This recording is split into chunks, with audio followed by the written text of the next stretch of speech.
Metaverse and gaming elements entering the world of traditional sports.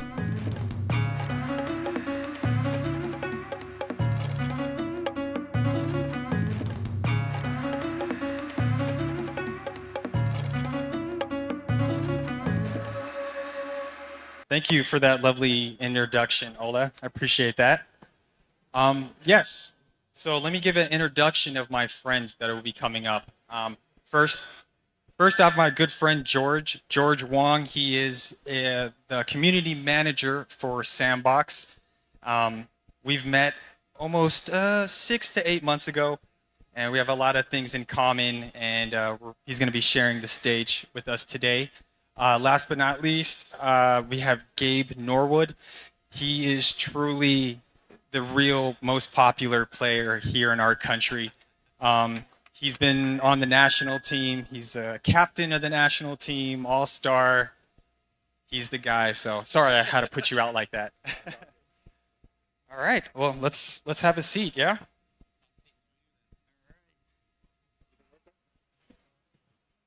Okay.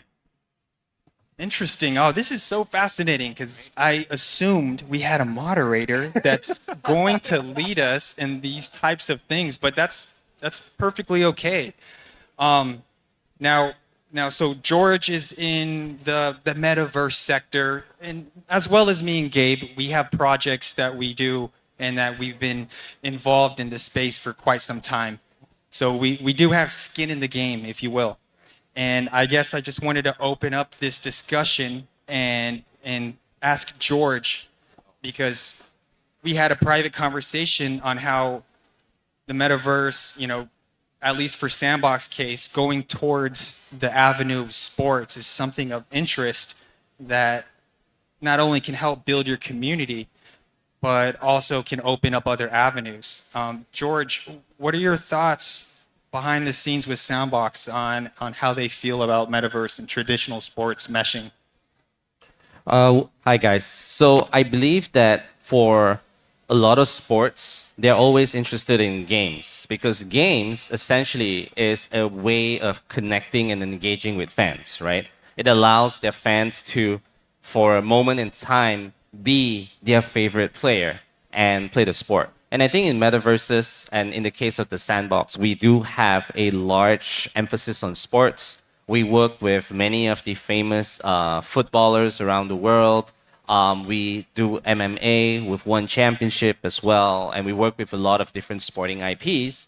And because we value community engagement and interaction first and foremost, and we allow sporting properties to experiment and test out different types of game or engagements. Hence the name Sandbox. Because I think a lot of people right now, when we deal with the 800 plus brands around the world, they come to us for engagement, but the implementation is always some kind of marketing experience, which is not fun. Okay? And they wonder why the engagement isn't great. But with sports, it allows the sport to translate their vision in a kind of a free environment, and then try to engage their fans and build something and test out until they find something that's really sticky, it's effective, there's repeatability, and therefore enhancing the engagement. And I think that's what the metaverse offers. It's a blank canvas for sports brands to kind of experiment. And we want to be part of that journey. We want to help engage, we want to introduce new people to the space and help the brands we work with. So that's in the context of the Sandbox.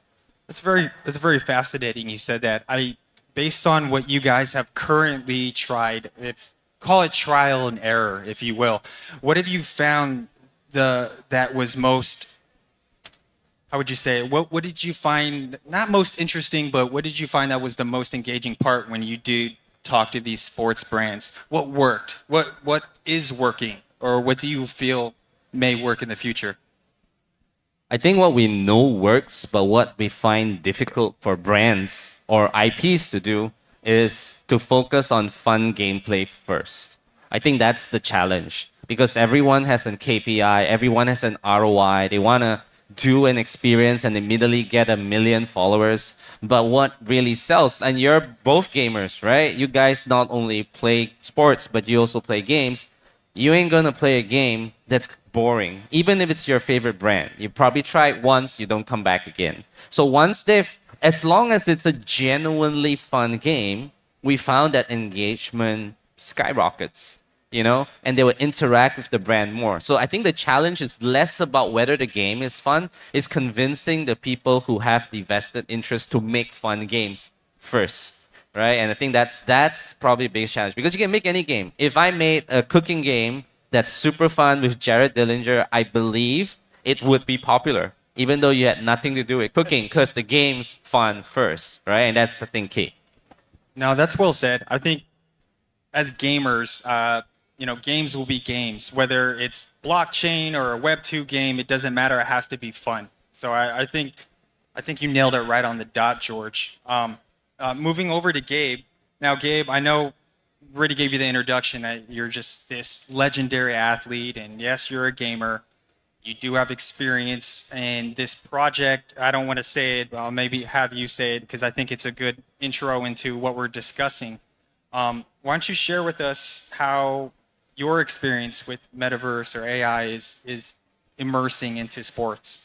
Yeah, my introduction came along with around the same time with Jared, really into the NFT space. I'm sure as a lot of us kind of jumped right into that. And I was lucky enough to be a part of a project that was able to be successful in a sense, right? Everybody's goal when it was, sell out and then kind of build out your roadmap and go from there and really accomplish the goals that you set. Luckily for our project, we were able to acquire a big three organization. So Ice Cube, the big three, did this NFT launch as well for partial ownership. The details are still in the works, but we're actually able to take something which was built around, the NFT space, blockchain, and things like that, and really evolve it and find opportunities to apply it in real life. Because at the end of the day, I think that's the way you educate, right? You kind of get people in the door with real life, in real life experiences. And, our NFT holders were able to access games, merch, kind of the standard kind of realm, how things were going with NFTs in sports at the time. But as it continued to grow out, we're looking for more opportunities to continue to introduce the space itself, whether it's Metaverse, crypto, Web3, and also continuing to grow into a bigger experience in real life, whether that be developing into another project that we have called the Threes, which is basically an extension. For those who don't know, the Big Three basically runs for only 2.5 months. It's a lot of ex-NBA guys, overseas players that are able to continue their careers and play. But for a lot of guys, they have nowhere to play the rest of those remaining, 9 to 10 months. So we developed the Threes built around more art itself, but also just looking for opportunities consistently to really educate, as was said before in our football talk, to really educate people about the space and kind of be that door that sports can be on so many levels, right? And whether it's teamwork or different things that we learn throughout our careers, just growing as a person and what the world is going on. I think you said a couple of things that I want to expound on that were interesting to me, Gabe. I think, for one, when you talked about you're giving experiences to your community, and I think that is really one of the most important thing when we're talking about, crypto projects, NFT projects. We want to provide experiences for people, and what you guys did with acquiring that basketball team and giving people more of an avenue to experience something outside of this ecosystem of crypto NFTs. I think that's really spot on. What can you say holds for the future when we're talking about Metaverse sports? Yeah. No, I'm really excited, even with what George was saying in terms of, finding ways to gamify it even more, right? It's built around sports, which is already a game. It's already an experience in itself. But to really allow fans and those involved, whether it's from upper management to, I'm a dad, I have 3 sons who love all sports, but to really allow them to have these experiences, not just, showing up to an arena, but in the comfort of their own home, to really maximize and expand their minds. I think this space is really a great opportunity from virtual reality and to really get into the minds of your favorite athletes, what they experience and how they go about things, making adjustments. And I think there's so many opportunities to really develop athletes through AI, through these type of platforms. So I don't want Jared to do all the asking. I'll help ask some questions as well. I wanted to share an opinion, and I wanted to ask both their opinions because they're both ball players, right? And we deal with a lot of sports people in various industries. However, I found it fascinating because I'm not from the Philippines, obviously, and they play ball here, and they're really good at what they do. But I deal with a lot of athletes. I find that Filipino basketball players like yourselves are very involved. Like you want to do Web3, you talk about how you're using technology, you're trying to uplift. You did the tree. I didn't know that. I found out. That's cool, man. I've been following. Okay. So I give you credit for that. And I'm just wondering, what makes you guys or Filipino basketball players like yourself who, you're thinking beyond the sport. You're like trying to bring it out. You're using technology to elevate. What motivates you guys? What makes you different from other sporting celebrities that, quite frankly, don't actually care? No, that's a great question. I think, and I can't attest this for Gabe, but just like what everyone experienced here during the pandemic, when life stopped, for those who don't know, in the Philippines, we had to stay in our homes for almost 2 years. And as an athlete, we have systems in place where we have weightlifting, we have cardio, we have basketball skills, therapy, and that's our daily routine. So when that stopped, we had an enormous amount of free time to put our mind towards something else. And once we got into this space, a whole world opened up, almost like an explosion of endless opportunities that we could apply. Because to my understanding, at least for my own meandering opinion, sports, business, crypto, they have a lot of similarities. If we're talking about giving experiences, building a community, in the crypto world, it's very tribal. It's the same in sports. It's very tribal in sports as well. So they meshed so well together. It was not hard of a transition getting into the space, and it was almost just, it didn't feel like work. It was fun. And I think that one of the biggest differences why we're who we are, because in Southeast Asia, for the rest of the folks who don't know, it's very crypto-centric. It's very much, and so like it's a hotbed. Maybe in the States, maybe in Europe, it's frowned upon to say crypto or Web3. But in Southeast Asia, it's rampant. And I think just being in the middle of that all and being surrounded by it, it's just by the environment itself, it makes you want to be a part of it. Yeah, and I think in terms of the giving kind of mindset, I think if you've been here any more than a day, you'll see the humbling experiences you have just on the drive over.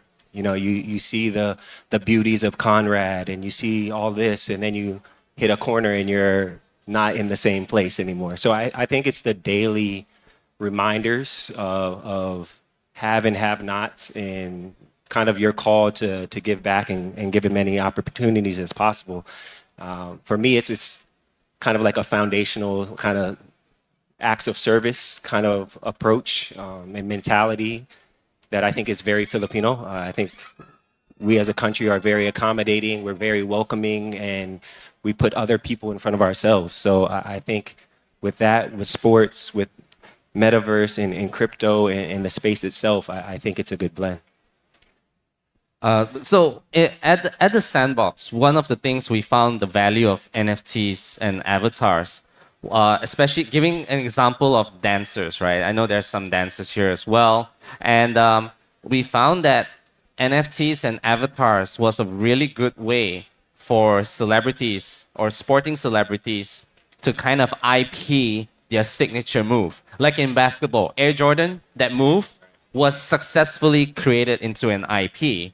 So what are your views as like sportsmen? Do you find that using avatars built in your image with your signature move, do you find that as a potential opportunity for people in sports? Because we know in dance, because you can't IP dance. If you're a dancer, you have a signature move because it's body movement. You can't IP it, and not everybody has the money of Nike to build Air Jordans as an IP. So what are your thoughts on that?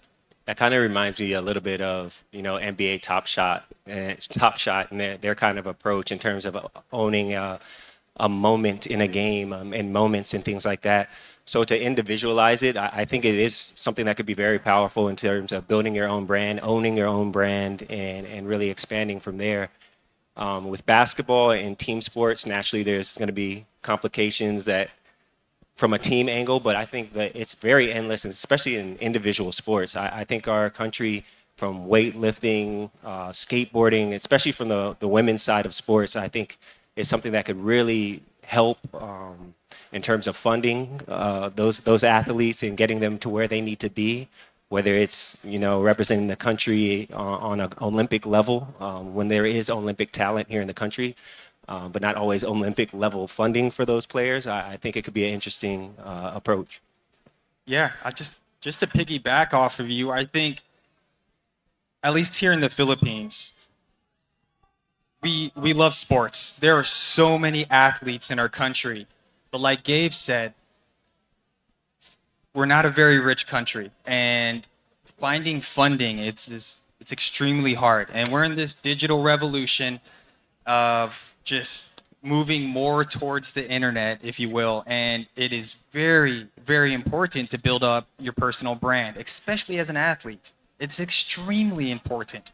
Yeah, you have to be good at your sport too, but you gotta know the other component of properly branding yourself, having your IP, and having these avatars is just another avenue that you can use to help build up your persona.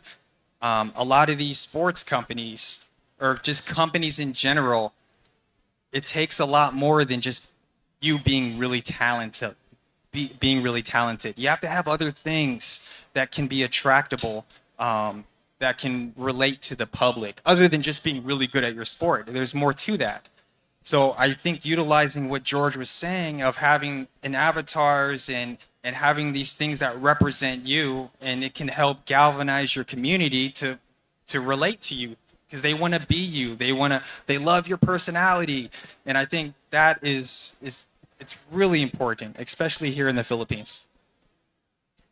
Thanks for that. Well, we have time for one last commentary. So maybe each of us can say, like, what do you hope to achieve in your own initiatives? I'll go last, I guess, in terms of like sports in Web3, metaverses. Like, you've got Big Tree. We've been talking about a lot of stuff. So give us your take. Yeah, for me personally, I'm here learning along with everybody, right? I'm wish I got to be here a little bit earlier for the speech before, but just to really continue to learn and find opportunities and avenues to really provide my expertise and what I've learned over the years as an athlete in this space, and continue to grow it, as well as being a father. As I said, it's going to be my children's time to really probably take advantage of all of this the most, right? So to really try to play my part and educate myself and continue to provide. That was a good one, bro. Thanks, man. Yeah, that was solid. That was Yeah, all that right. was solid. I felt like we were too serious. I wanted to crack a joke. Yeah, that was nice. All right, cool. Nice. I think for me, since we're part of this this media network that we've been building outside of our basketball show, we also have a crypto show called GM Crypto, and we want to continue to push that out and explore different ways how we can leverage that by giving experiences to people. And what I mean by that is, we want to make a movie. Sure, sports movie, maybe it has some crypto components in it. We can share experiences where you can own part of the movie. You can do a cameo by owning a node that operates within the movie. There are so many ways that we can expound on these shows that we have. And I think when you mix in, whether it's our basketball show or a GM crypto show, currently what's out there that for the tech side for crypto like of what I was saying. There's films that you can purchase and have a piece of it. There can be NFTs in moments like an NBA Top Shop. We want to utilize all of those and continue to build and grow our network. Uh, Thanks, guys. And I think for the Sandbox, what we really hope is we really want to enable more, sports athletes to take ownership of their own brand and actually extend your legacy in a way and create value. And I think that's something that we've always been working on, and we are really excited to see more and more in sports.